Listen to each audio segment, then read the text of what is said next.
Welcome back to SCV Today. You know, we've got Mike Bjorkman in, and let's go ahead and bring Mike in. And the subject today is how moving affects kids. And I just wanted to say, because I moved twice when I was a kid, across country.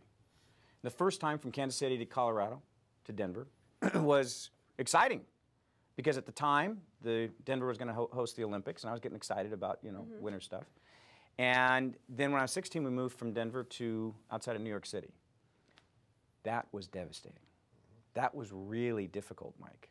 And I had a lot of trouble with that until I finally was able to settle in and get some friends. But it took a very long time for me to settle in. So it was tough, that second move around. Yeah, it's a big deal. The kids, when I first got into real estate, I was 19, you know, and I was still a kid myself, and I noticed the trauma the kids were going through, and I noticed sometimes there was tension with the parents, and I just never really could get that. And then as I matured and got older, I made it one of my missions to really focus on children when we move. There's so much going on. The parents are stressed, they're picking out a new house, they're going through, you know, a lot of stuff trying to get new loans, and it's just a stressful thing for the parents. But what we got to do is slow down and really concentrate on the kids, because the kids, they're sponges, they're listening, they're watching, and they get confused and they don't know why. Like my 12-year-old, when I even joke around about moving, the house we're in now is all he remembers. And he's like, no, I don't want to move. He can't even imagine that. So we started practicing different things, and I left my iPad over there with all my notes, so I'll just freestyle this. we have. No, I think it's good. Speaking of freestyle, you know, we have been rapping a lot during the show, so if you could rap a little bit, that would be great. Wait a minute. The SCV Today Show band is on break, so let's. Yeah, we have to do it. Because when I was a little baby boy, my mama gave me a brand new toy. All right, so two turntables and with a mic, and I learned to rock like a soul. A time went by and sky grew. All right. Someday I would rock the nation. So I made my mind just what to do. So I do it. The Jam production crew. Go crazy. Go crazy. Don't let your body be lazy. All right, so seriously. So when I put... Wait, we're not being serious. I thought that was music. So when I put a home on the market... We totally just aged ourselves, by the way. I know. When I put a home on the market, I pull the parents aside. And I say, look, it's very traumatic for your children. Here's some steps I want you to take. The very first thing is preparing a home for sale is a nightmare. Kids typically don't have the best rooms. And we don't want to intrude in their space. We don't want to completely throw them upside down. So I give tips to the parents. And I say, look, here's some things we need to do. The kids need to clean their room daily. At my house, they don't eat breakfast until the room's clean. But at other houses, they don't do that. So I say, look, daily we need to reward those children for keeping their room nice and neat. So we use things like you get to download a new app if you know, at night if your room is clean and everything's done, or you get an ice cream, or, you know, sometimes I've had creative parents have the kids write out what they want, little rewards, and put it in a bucket, and they never know, and they pull out at night. So you get the children involved. They really like that. One of the things I try to tell the parents is, look, there's so much stuff, kind of like around the holidays, how we clear it out. We teach, this is a really good time to teach them about charity. Show them, help them understand there's children out there that would love to have their old stuff. With that being said, we want to plan their future move. So not only do we want to get them involved in picking out colors and themes for their new room, new furniture is really a big deal. If you take the kids out, get them involved in, hey, this is going to be your new big girl bed or big boy bed, or you get a new dresser, things like that. They really like that. Then they start getting involved in the idea of, you know, it's exciting to move.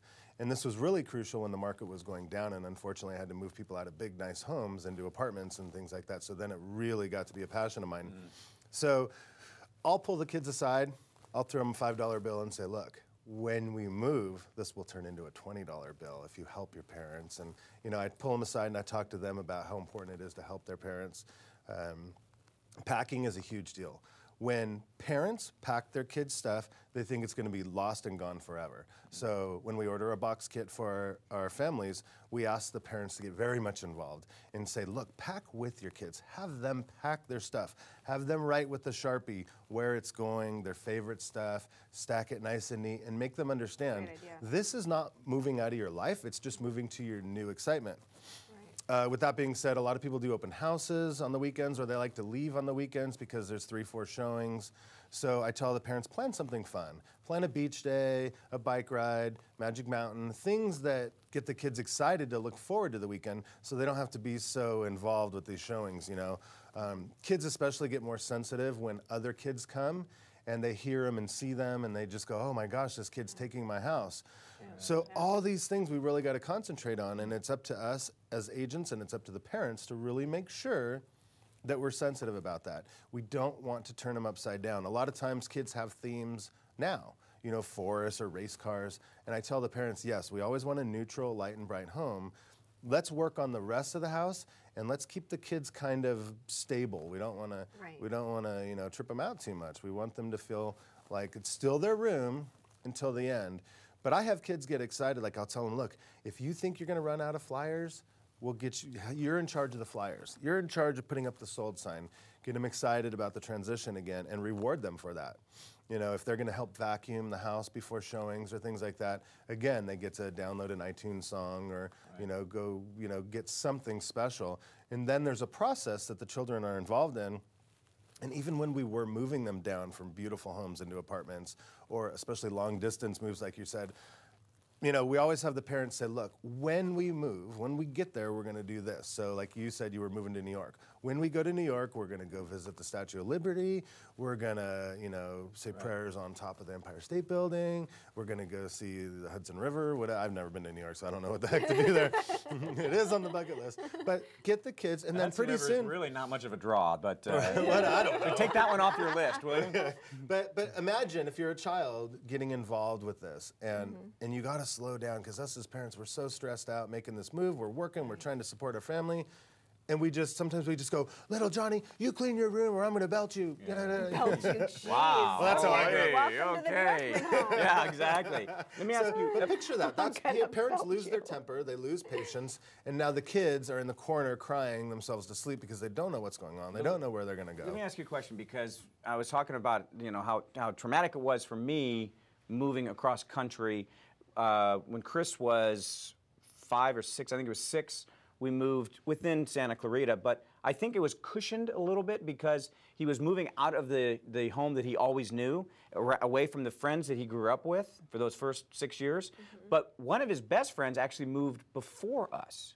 Perfect. And so then, I think it was perfect as you're describing it, because then we went to go visit Josh over at his new house, and it was like no big deal. Then when we moved, it was no big deal because we'd still go over and visit Josh, and Josh would come over and visit us, the new house. But do you find... That doesn't happen very often, so... But my question is this. Do you find that even if it's a move within a city or within a town or Santa Clarita, whatever it might be, whatever size, is it as traumatic, or can it be as traumatic for the kids as a cross country where I'm never going to see this kid again? Yeah, absolutely. No, it's totally like that, and we got to be so sensitive to that. Yeah, I think this is probably one of the best segments we've done, Mike. This is good information. Yeah, I'd like to even expand next week, maybe, or the week after, about the actual process of finding the new place.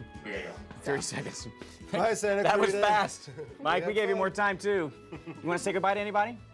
Bye, Joe. Mwah. And thank you for sharing a part of your day with us. We hope you have a good rest of your day.